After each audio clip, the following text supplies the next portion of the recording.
Hello everybody and welcome to a new episode of, as I said, Prehistoric Isles then, which will be the name of season 2.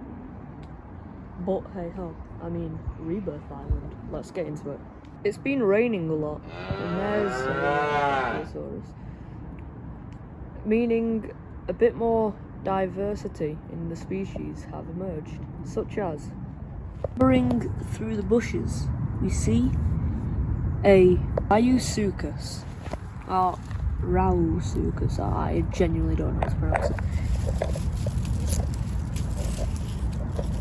He's on the hunt. He's been tracking this prey item for a few miles now, and is now stalking it through the bushes.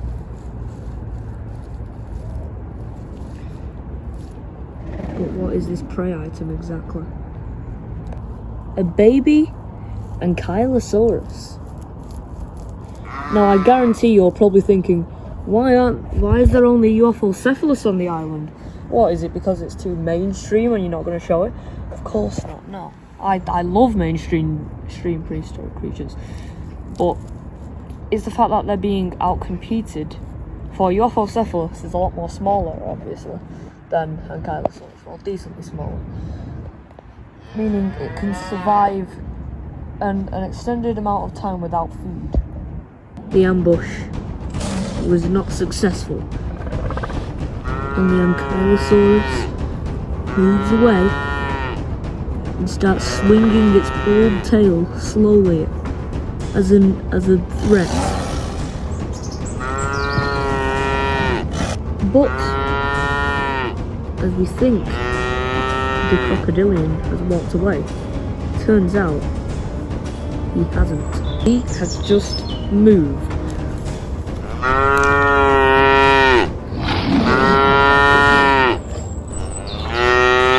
Surprise attacking the young Ankylosaurus, inflicting fatal wounds onto its body, her body. But then, before the crocodilian can finally finish this poor creature off,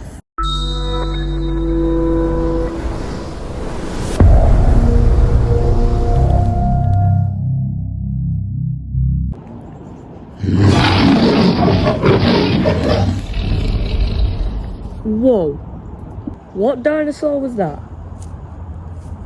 A Rex. Same age as Scotty, and a female.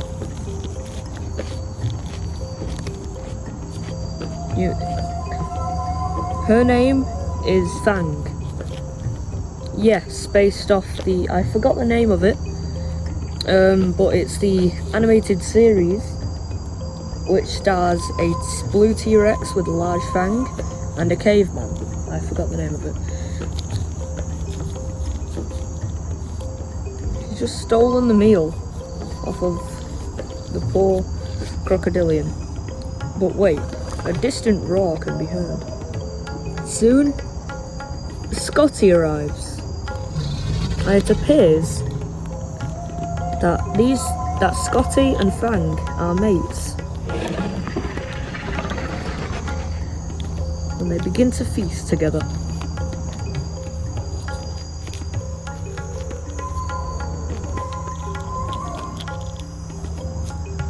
This is just playful antics, nothing to be worried about.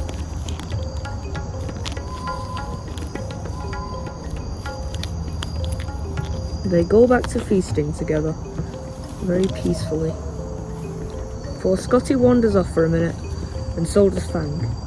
Soon they arrive at the watering hole, which has a river connected to it. Seems like water sources are starting to dry up because of the cold weather, which is strange. Incredibly strange, in fact. Fang believes that a herd of herbivores drank up the small pond and river. But Scotty doesn't think this. The other day, the island went through another time period skip and went back in time to the Permian, where it was obviously a lot more warmer. That must be the cause of this. And because of this, it picked up a few synapsids and gorgonopsids. We do not know where they are though. But what we do know is that a lot of animals sadly did die because of the sudden climate change. It wasn't bad though, because luckily this time paradox, it has its own almost atmosphere bubble. To them they were only there for at least a week. Same to us, but it turns out we were there for at least a few thousand days. Scotty tells Fang to leave with him, and so she does. You must be wondering, what is this episode about? It's about how the animals on this island hunt, and we're starting off with the 2 T-Rexes. If we're talking about Scotty hunting by himself, one of our cameras caught some footage of that, in fact. Scotty is more of a ambush hunter, and as we see this male iguanodon feasting on some lush vegetation, he doesn't even realise that he's being hunted. And obviously this one looks incredibly battered. Very easy prey. If you have a keen eye, you may spot Scotty in the background. Something this male iguanodon can't spot, but soon does. Not good for Scotty. The male quickly runs. Scotty, with haste, approaches and chases after. The male is soon chased into thick foliage. Perfect for an ambush predator, like Scotty, who's only a few meters away. Perfect for him to strike. His padded feet and claws make him the perfect killer. Rattled and scared, he's looking over in a different direction. Scotty soon is crowned the victor and begins to feast on his meal.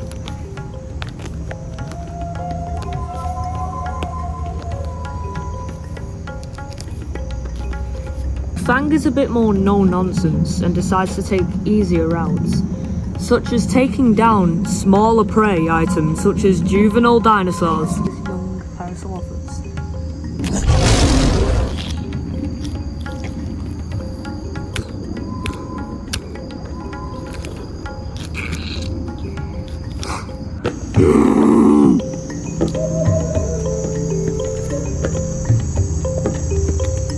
To show how horrifying that death must have been, here's the perspective from the Parasaurolophus.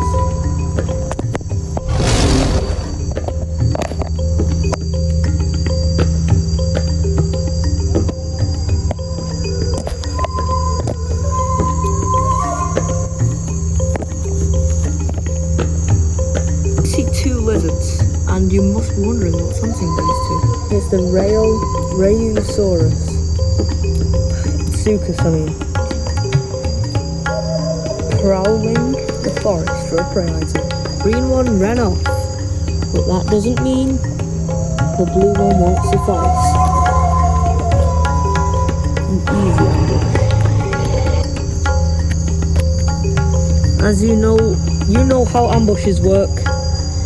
The predator hides in a bush, waits for a perfect moment, and then strikes. But soon they both venture back to the T-Rex nest, only to find an intruder. Tarbosaurus. Scotty and Fang have both encountered Tarbosaurus before, and it's 2 against 1 here, instead of 1 against 1.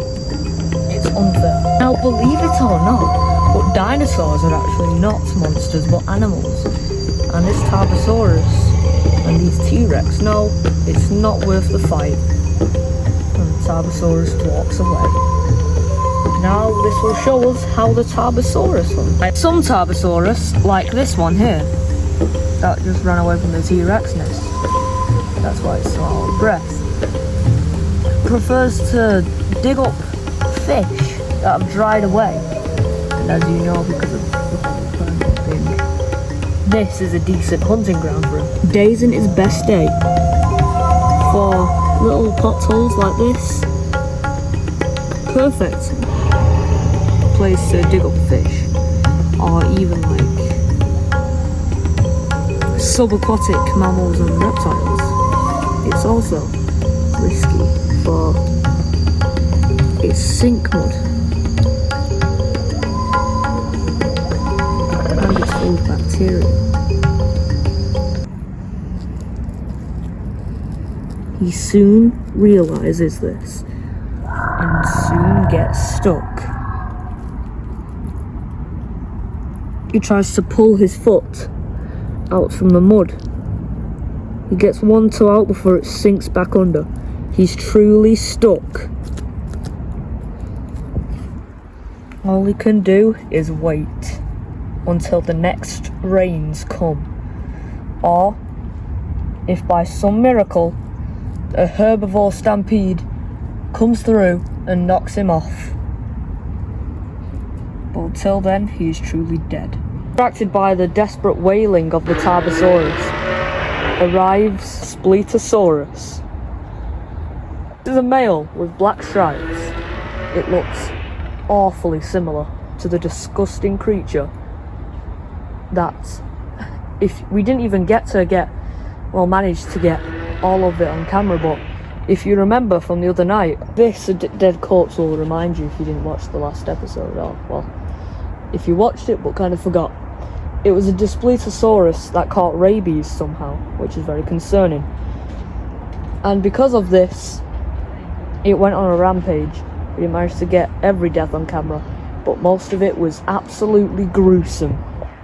Look so alike because they are related. The Spino'sToymovies creeps in, almost doing a circling formation around the edge of the pond.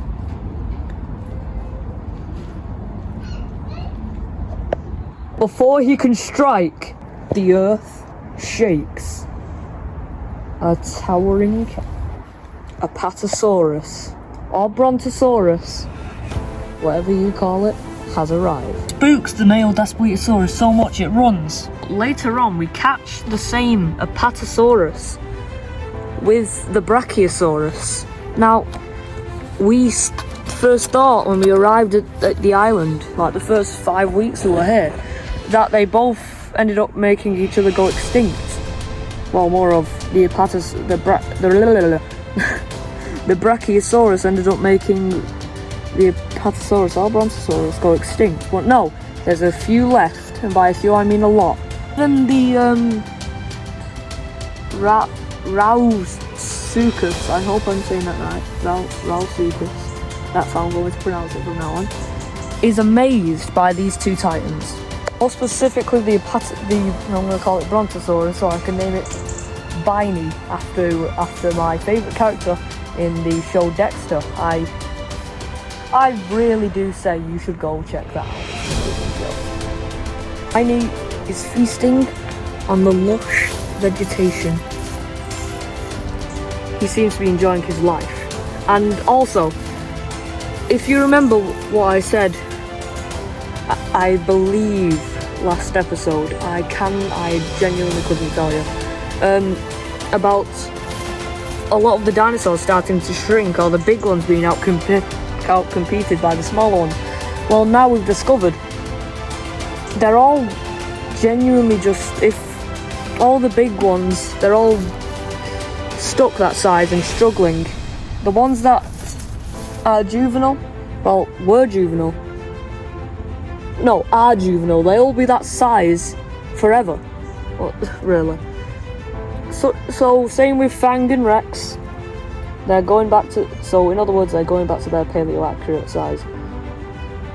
And if we're talking about large dinosaurs, there is only one large dinosaur on the island, which is the most iconic. Who else is one of the largest animals on the island but Blueback? He's still kicking, still alive. As you can tell, he's very battle hardened now. He's struggling though, and and it's heartbreaking to watch.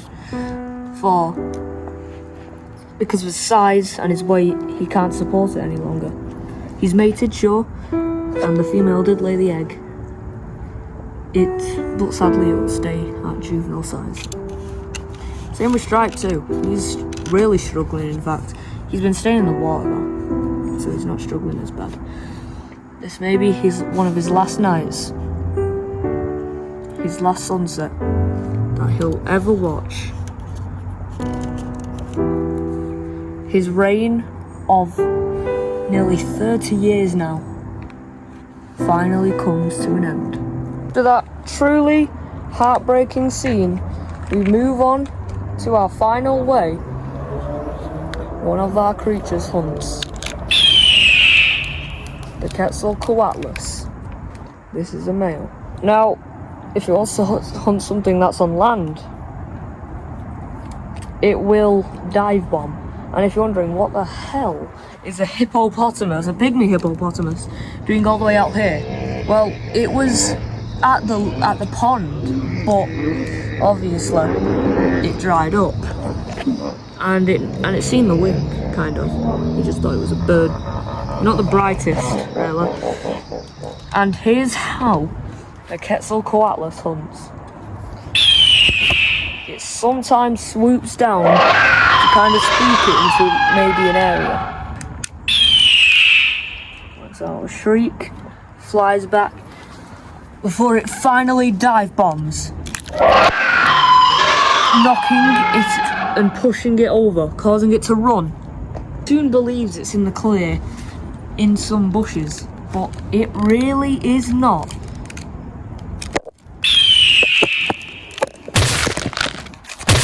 Landed and immediately pierced its skin with its sharp beak.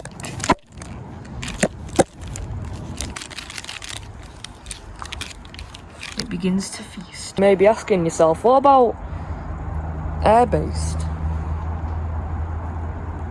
Well, it's pretty simple. Air-based prey passes by, and then soon there's a Quetzalcoatlus with a small flying reptile or bird in its mouth, and as it tries to swallow, it drops it and immediately goes down to grab it. Thanks for watching this episode of Rebirth Island. We'll see you next time. Good, and make sure you join my Discord too. We'd love to have you there, and subscribe for more daily uploads. Well, not daily, but amazing uploads like this. See you next time.